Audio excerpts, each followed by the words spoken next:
स्वागत जनाऊँ मोर आ गोटे नुआ वीडियो। आज मु कलरा रेसिपी स्टार्ट करी तापाई कौन कौन नहीं आपण मानक देखा एठी मु कलरा नहीं 5टा ताकू मु एमती मझीर फाड़ करदेवी फाड़ कर तार मंजी गुड़ा को काढ़ीदेवी। देखो कलरार भीतर पटू तार मंजी गुड़ा सब काढ़ी देछि।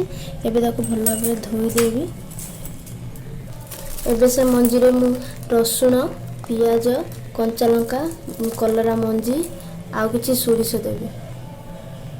एबे याको भल भाबे मु पेस्ट को बनै देबी। एबे याको मु पेस्ट कर देछि।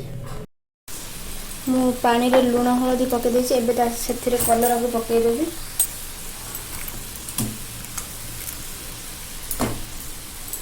एबे ताको घुड़ाई के 5 मिनट छाड़ देबी। 5 मिनट हो गलानी। एबे मु घोड़नी को काढ़ी देछि।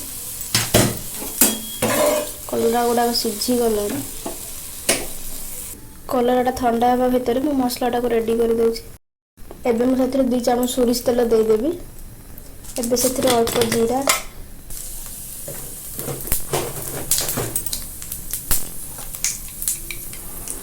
पियाज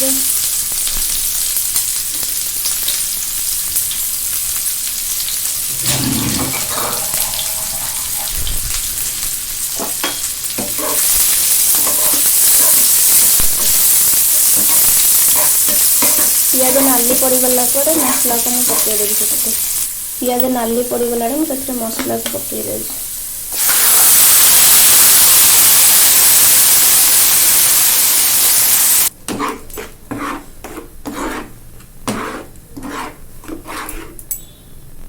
एबे मुझे लंका गुंड हलदी धनिया गुंड चिकन मसला लूण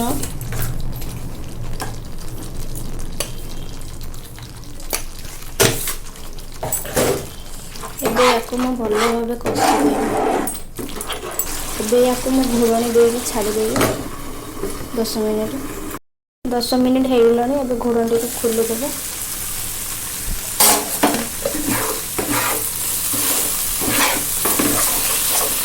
एबे मु मसला रे भल भाव भाजीदेवी। एबे से मु आउ टिके सोरिष तेल को देवी जमी से भल भाव में भाजी हो। मुझे हाई फ्लेम रे भाजी मसला जल्दी हो। एबे मु आउ थोड़े टिके तेल पकईदेवी। मसलाटा कंचा रही कलर भजा टेस्ट लगे। तो आप एमती अल्प टिके तेल दे मसला भल भाव भाजीदेवी।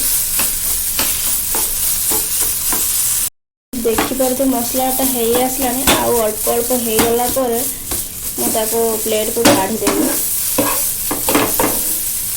मसलाटा भी हो गलानी मुझे प्लेट को काढ़ी देछि। मुझे मसलाटी को प्लेट को काढ़ी देछि। एटा ठंडा हो गला मु कलरार स्टफिंग देवी। एबे मु कलरार स्टफिंग दे दोछि। आपण एई भाबे दे देबे।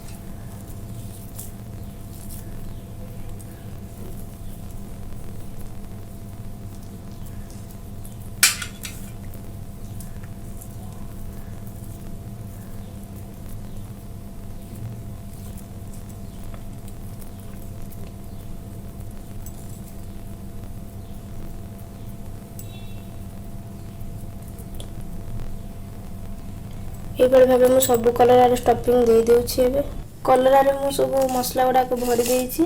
आउ एठी 2 चामच कॉर्नफ्लोर आउ 1 चामच बेसन लूण हळदी पकईकी मिक्स कर देछि। एबे मु तावाटा को गरम कर देछि।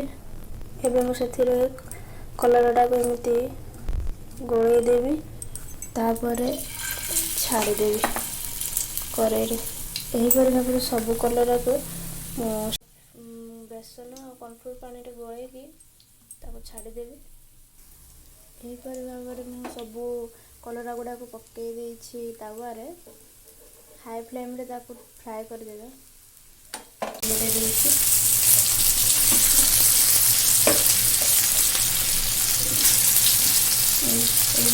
सब कलरा गुड़ा को चारिपटे भाजी देगा। कलरा गुड़ा को भल भाव हो गलानी भाजी हो गलानी। आपको मु प्लेट को काढ़ी देछि। भजाटा पूरा रेडी हो जाए।